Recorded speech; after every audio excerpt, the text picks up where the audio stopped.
The first thing that registered was the metallic taste of blood in my mouth and the cold seeping through my jacket like icy fingers. When my eyes fluttered open, the world had flipped. Sky below, snow dusted pines pointing sideways. The SUV lay on its roof in a shallow ravine, wheels still spinning slowly in the air like they hadn't accepted defeat yet. Pain bloomed everywhere, ribs, shoulder, forehead, a deep throb in my left leg. I tried to move and realized the seatbelt was pinning me upside down. Glass crunched under my palms as I reached for the release.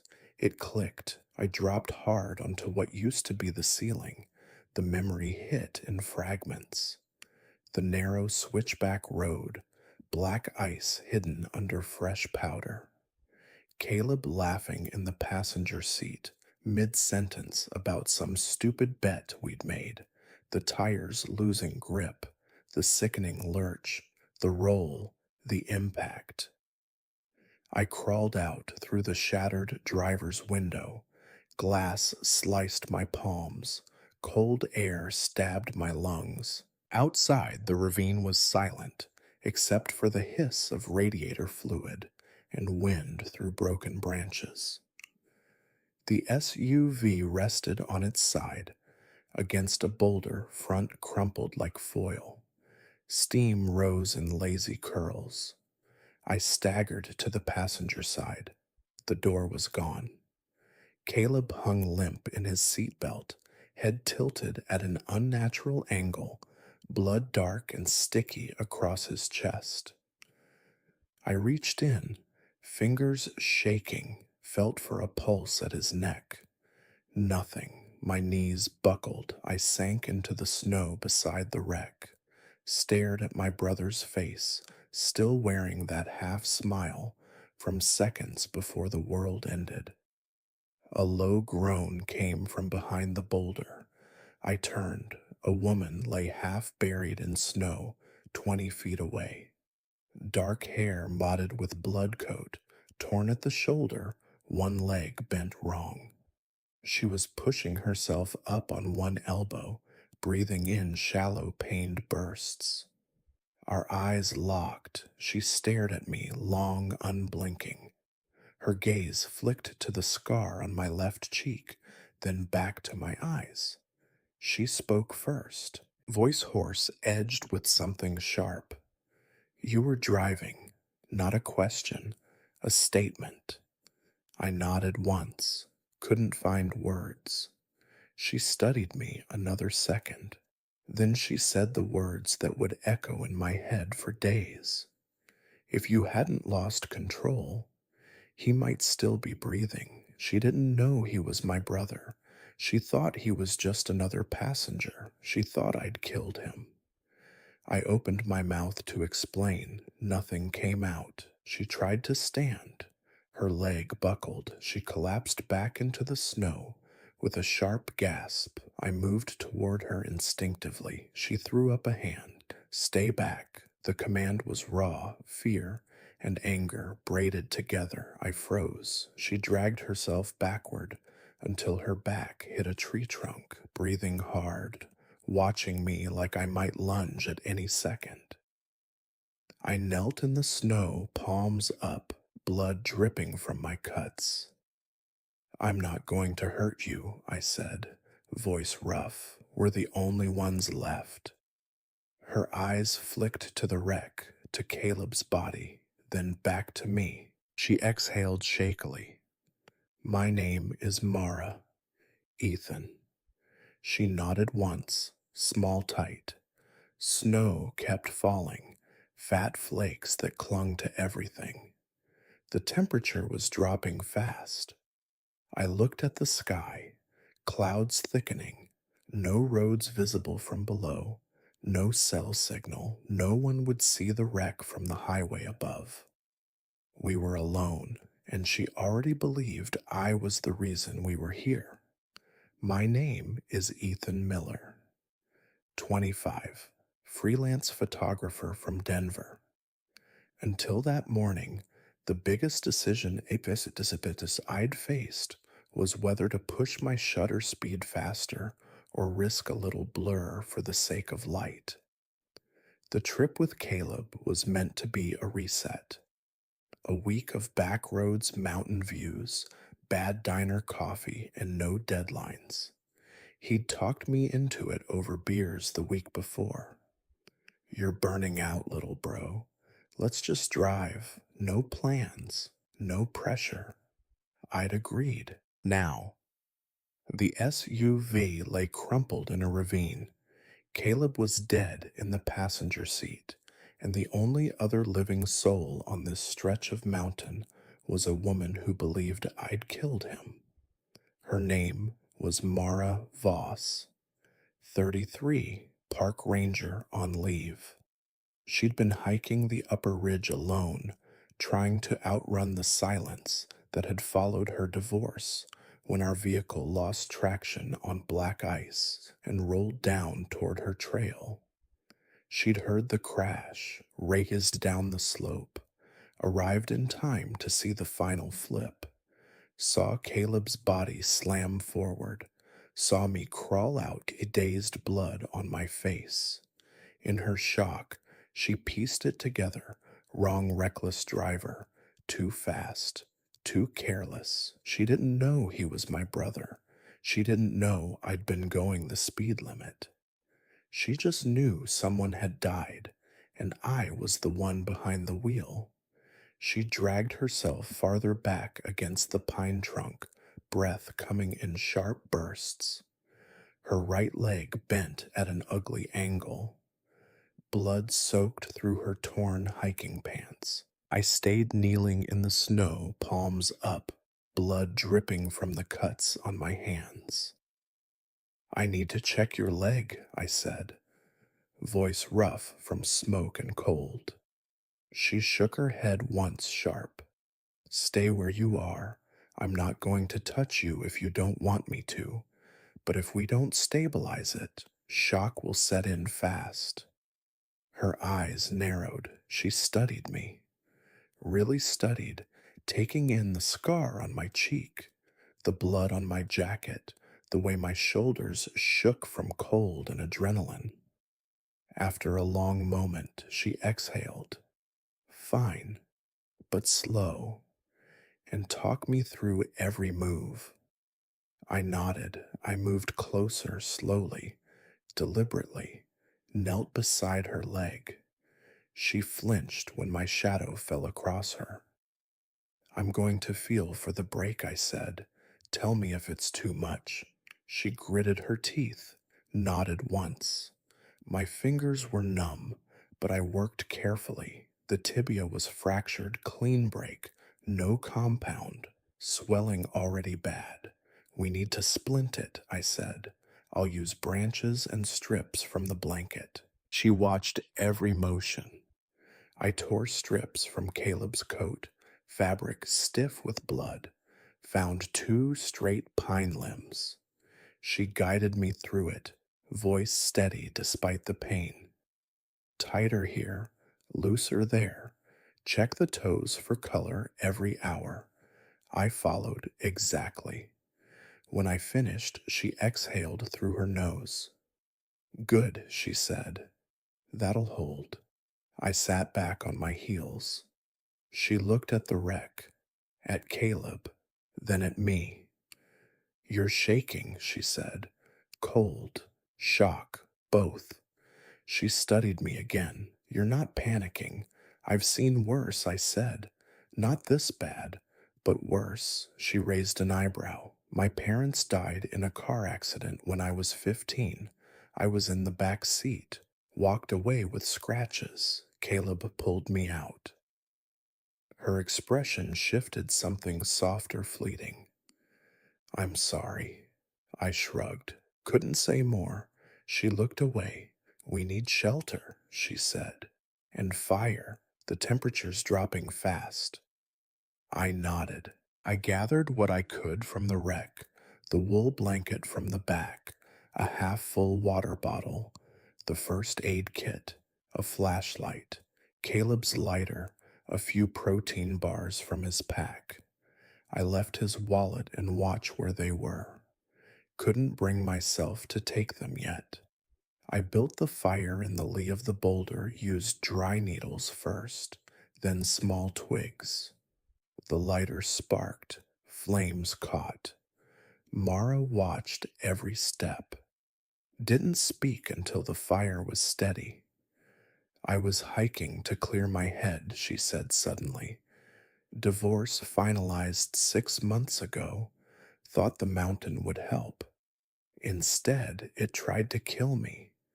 I fed another branch to the fire. I'm sorry. Don't be. It's not your fault. She paused. Or maybe it is. I don't know anymore. I met her eyes. It's not. She looked into the flames. We'll see. The silence stretched. Snow kept falling thicker now. I moved closer to the fire. She didn't object when our shoulders nearly touched. We need to share heat tonight, she said quietly, or we won't make morning. I nodded. She shifted. First slow, careful, leaned against me. I draped the blanket over both of us. Her body was cold, mine too, but together warmth began to build. Neither of us spoke. The fire popped. Wind sighed through the pines. I stared at the flames, thought of Caleb's laugh, thought of the way his hand had rested on the dash seconds before the slide. Mara's breathing slowed. Her head tipped against my shoulder. I didn't move. I didn't sleep. I just sat there, holding up a woman who'd hated me hours earlier while the mountain tried to kill us both. And somewhere in the cold and the quiet, I realized something simple. We were still alive, and that was enough for tonight. On the third day, the snow finally stopped. Weak sunlight filtered through the pines, turning the ravine into a cold silver landscape. We woke stiff and aching bodies, protesting against another night on rock and frozen ground.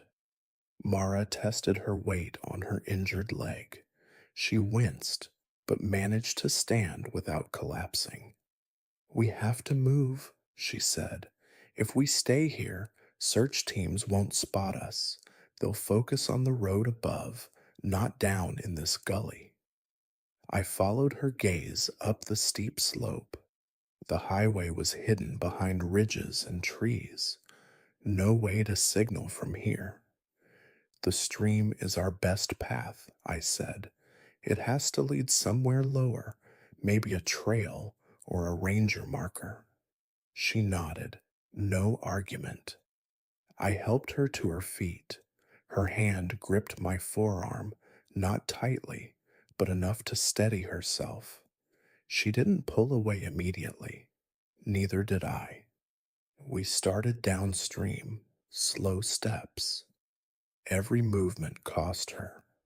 I stayed close, ready to catch her if she slipped. The stream ran clear and fast beside us, water so cold it burned to touch. I stopped once to refill the bottle. She drank a small sip, wiping her mouth with the back of her hand. Thanks, she said.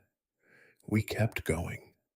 By midday, we paused on a flat boulder. Mara sat heavily, breathing hard. I checked the splint again, still secure, though the skin around the injury had turned darker purple. Needs fresh wrapping, I said.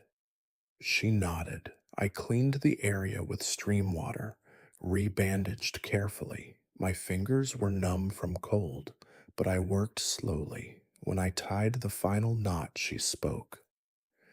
I used to do search and rescue in this area, she said. 3 years. I know how to splint fractures, how to keep someone warm, how to keep them from dying on my watch. Her voice was low, almost to herself. I sat beside her. Then why blame yourself? I asked. She stared at the rushing water, because that I was supposed to know better. I knew this road was dangerous in winter. I chose to hike alone instead of staying home. I wanted to prove I didn't need anyone. And then I almost died, and someone else did. I let her words settle. Caleb wanted to prove something too, I said. He wanted me to slow down. Stop chasing deadlines. See the world instead of just photographing it. She turned her head slightly. He sounds like a good brother. He was the best. She looked down at her hands. I'm sorry I blamed you at first. I needed someone to carry the guilt, so I didn't have to. I understand. She met my eyes. You don't have to forgive me so easily. I already did. She exhaled slowly. We sat in quiet for a while longer. Then she stood, wincing, but determined. Let's keep going. We did. Late afternoon brought trouble. The stream narrowed into a rocky choke point. A narrow ledge ran along the side barely wide enough for one person. Mara couldn't navigate it with her leg. I looked at her. I'll carry you. She hesitated. I'm not light. I'm not leaving you behind. She studied my face, then she nodded. I lifted her carefully, arms under her knees and back, avoiding pressure on the injured leg. She looped her arms around my neck. Her face was close to mine. I could feel her breath against my jaw. I stepped onto the ledge. Water rushed below. Rocks were slick. I moved slowly, one careful foot at a time. Halfway across my boot, slipped on wet stone. She tightened her grip. Don't fall, she whispered. I won't. I steadied myself, took another step, then another. We reached the other side. I set her down gently, both of us breathing hard. She looked up at me. Thank you. I nodded. We continued. That night we found a better shelter, a shallow cave carved into the rock face. I built the fire farther back to keep the wind out. Mara sat close to the flames. I sat beside her. She spoke first. When I was still married, I used to think I'd never trust anyone again after he left. He took half our savings, left without a word. I kept the house, but the emptiness was worse than the money. I listened. I came up here to prove I could be alone, to prove I was strong enough. She looked at the fire. I'm tired of being alone. I turned to her. You're not alone right now. She met my eyes. No, I'm not. We sat shoulder to shoulder. The fire crackled softly. Her head slowly leaned against my shoulder. I didn't move away. We slept like that, close, warm, trusting. On the fourth day, the stream widened again. We made better time. Mara walked more steadily, pain still there, but manageable. We talked as we moved about her job tracking lost hikers, monitoring wildlife, writing endless reports, about my photography, waiting hours for the perfect light, capturing strangers without ever speaking to them. She laughed when I described almost getting chased by bees while trying to shoot wildflowers. I laughed when she told me about rescuing a bear cub tangled in old fishing net. Laughter felt strange in the quiet of the mountains, but good. That night by the fire, she said I used to think surviving alone was strength. Now I'm starting to think surviving together might be harder and better. I looked at her. I think so too. She reached over, rested her hand on mine, not squeezing, just there. I turned my palm up, let her fingers rest in it. We stayed like that until the fire burned low. On the fifth day, we found old boot prints in the snow, faint but human. Hope surged. Mara smiled, first full smile since the crash. Someone's been here recently. We're getting closer. We pushed harder. That evening, she sat beside me at the fire. When we get out, she said, "Will you disappear? Go back to Denver and forget this." I turned to her. "I won't disappear." She searched my face. "Promise?" "I promise." She leaned her head on my shoulder. "I believe you." We slept close again. On the sixth day, the stream led us to a small frozen pond. I broke the ice with a rock, refilled our bottle. Mara sat on a log watching me. "You know," she said, "I used to think I'd never let anyone close again. After the divorce, after everything broke." I sat beside her, and now I'm wondering why I built the walls so high. I didn't speak. She rested her head on my shoulder. "I'm tired of being alone," she whispered. I wrapped an arm around her. "So am I." We sat there, stream murmuring, wind gentle. She lifted her head. "When we get out," she said, "I want to see you again, not because we survived together, but because I want to know who you are when there's no danger, no emergency." I met her eyes. "I want the same thing." She smiled, soft, real. "Then we will." On the seventh morning, we heard rotors high above the ridge. We shouted, waved. They saw us. The rope dropped. Mara looked at me as they harnessed her first. She reached for my hand. "Don't vanish," she said. "I won't." She was lifted up. I followed. As the helicopter climbed, we looked down at the ravine. The wreck grew small. Caleb stayed behind, but we were alive, and her hand stayed in mine until the medic separated us. Whatever had begun on that mountain, whatever it was, we would face it together.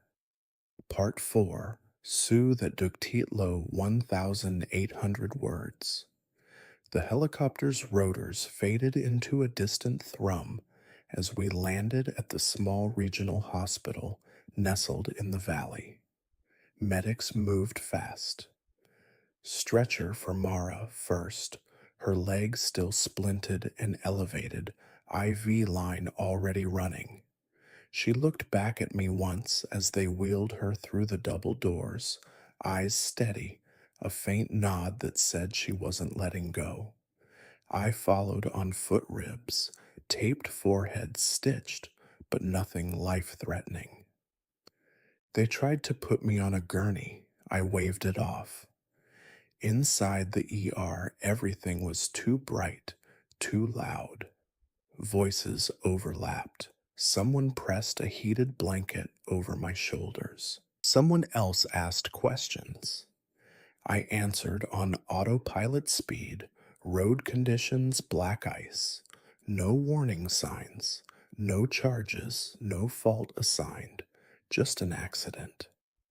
They let me see Caleb later that evening, through a glass window in the morgue. His face cleaned peaceful now the blood gone. I stood there until my legs shook. Didn't cry, just stood. Until a nurse touched my arm and said visiting hours were ending. Mara's room was on the third floor, door half open, soft light from the bedside lamp. I knocked lightly. She looked up from the bed, leg in traction, hair pulled back, face pale but alert. "You came," she said. "I said I would." She gestured to the chair. I sat. We didn't speak at first, just listened to the quiet beeps of the monitor, the muffled sounds of the hallway. Finally, she broke the silence. "They told me about Caleb. They're bringing him down tomorrow." "I'm sorry, Ethan." My throat tightened. I nodded. She reached out, took my hand. I keep replaying it, she said. The crash, the nights, the fire. You sitting there taking every word I threw at you, never fighting back, never leaving. I looked at our joined hands. I couldn't leave, even if I'd wanted to. You were all I had up there. She squeezed gently. And now, I still don't want to leave. Her breath caught. Ethan, I waited. She searched my face. I was wrong, she said quietly.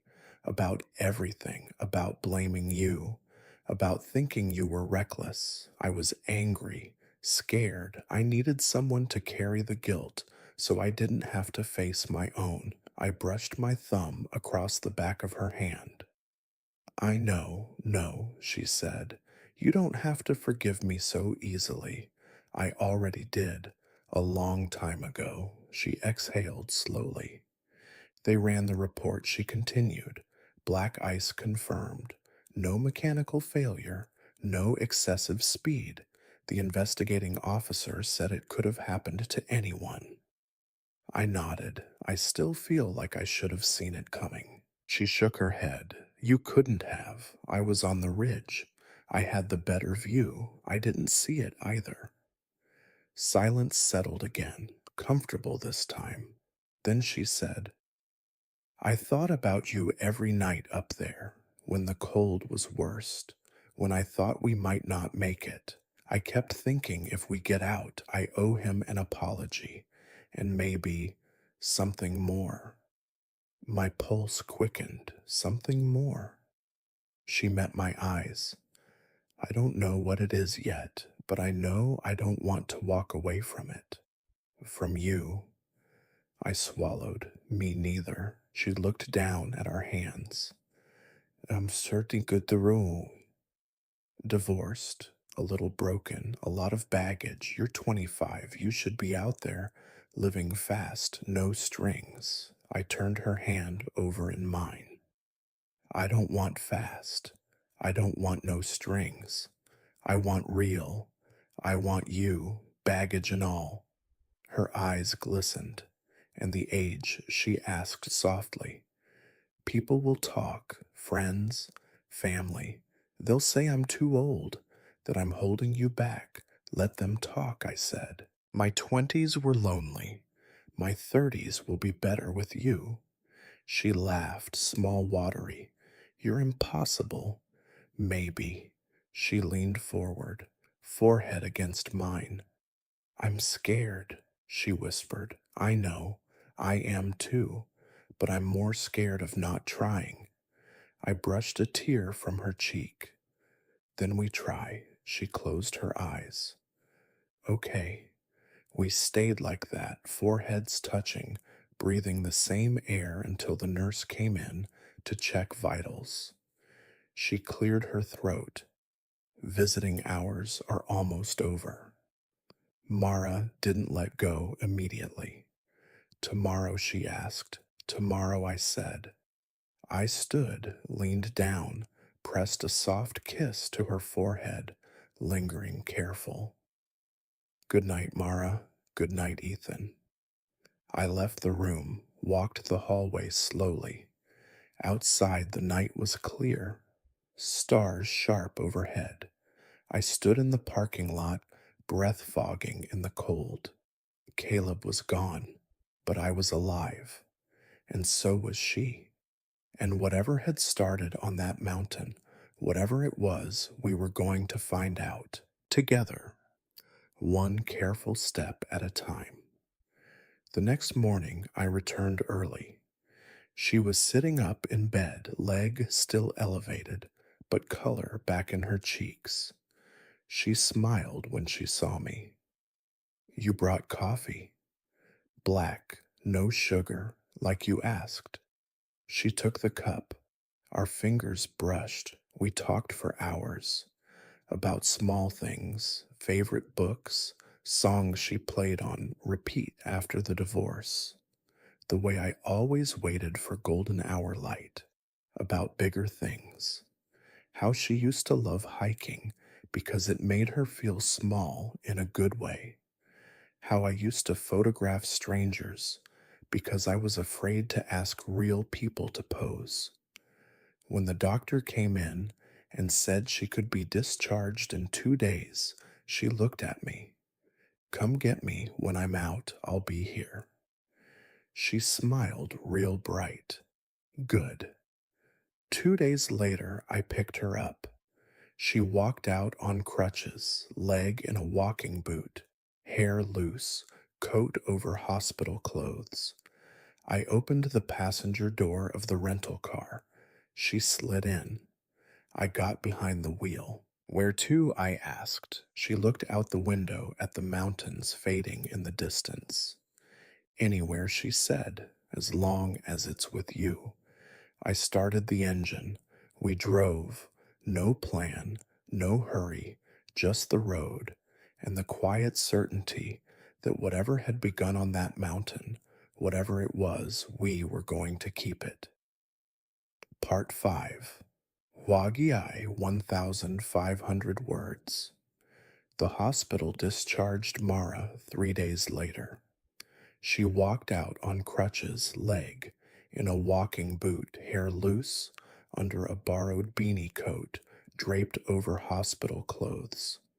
I waited in the parking lot with the rental car running heater on full. When she saw me, she smiled small, tired but real. You're early, she said. I didn't want you waiting. I opened the passenger door. She slid in carefully, wincing as she adjusted her leg. I helped with the crutches, then got behind the wheel. Where to? I asked. She looked out the window at the mountains fading in the rear view. Denver, she said.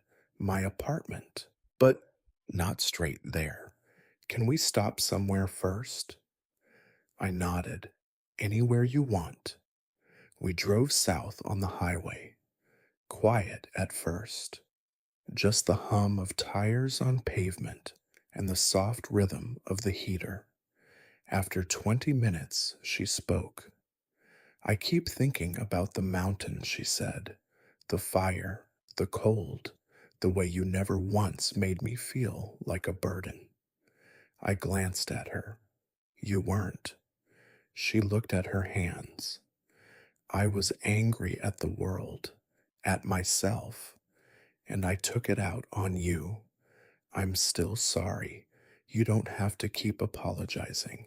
I do, because I need you to know I see you now, not as the driver, not as the guy who survived when Caleb didn't, just you. My throat tightened. I see you too, I said. The woman who kept going even when her leg was broken. The woman who laughed at my B story when everything else was falling apart. The woman who let me hold her when the wind tried to freeze us both. She smiled faintly. I liked being held by you. I reached over, rested my hand on this console between us. She placed hers on top. We drove like that, hands touching, no need for more words. I pulled off the highway at a small overlook. Snow-covered peaks stretched in every direction. The sky was clear, the kind of blue you only see after a storm. We got out. I helped her to the railing. She leaned on the crutches, staring at the view.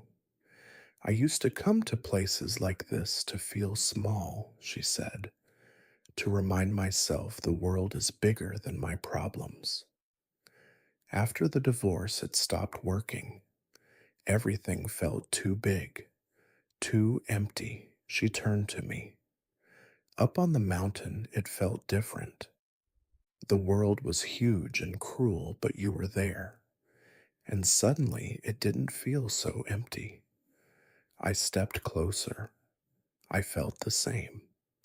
She looked at my scar softly now, no flinch.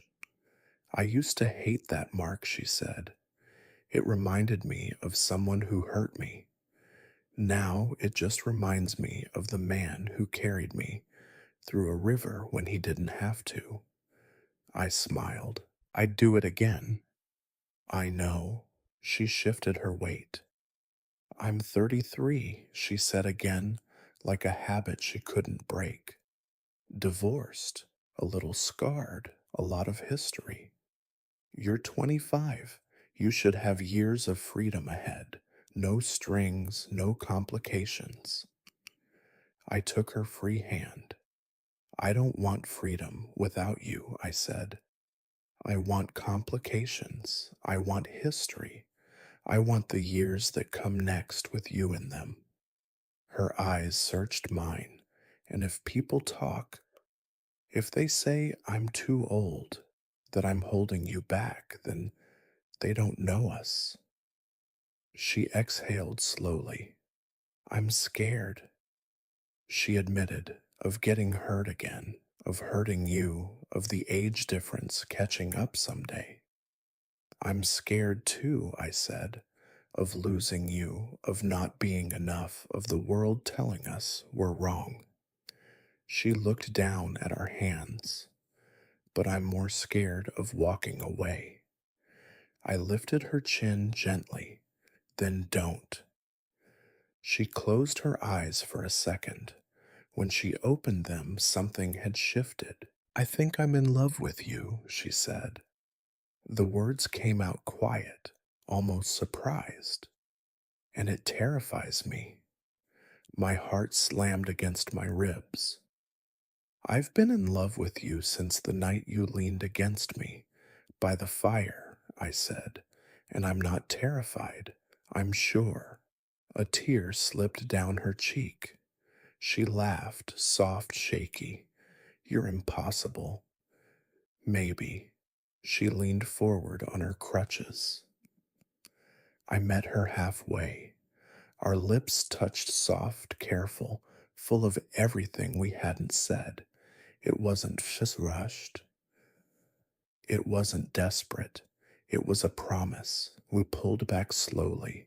She rested her forehead against mine. I don't know how this works, she whispered, but I want to find out. We'll figure it out, I said. One day at a time. She smiled real bright, beautiful. Together, we stood there a long time. Wind moving through the pines, mountains stretching forever. I helped her back to the car. We drove to Denver, to her apartment, to my place, to whatever came next. Caleb's funeral was 4 days later. Mara came on crutches. She stood beside me at the graveside, held my hand the whole time. Afterward, at the small gathering, people asked who she was. I said, she's Mara, and left it at that. Later, when everyone had gone, we sat on my couch. She looked at me. I'm not going anywhere, she said. I pulled her closer. Neither am I. We sat in quiet. The future stretched ahead, complicated, uncertain, beautiful. We didn't have all the answers. We didn't need them. We just had each other, and that was enough to start.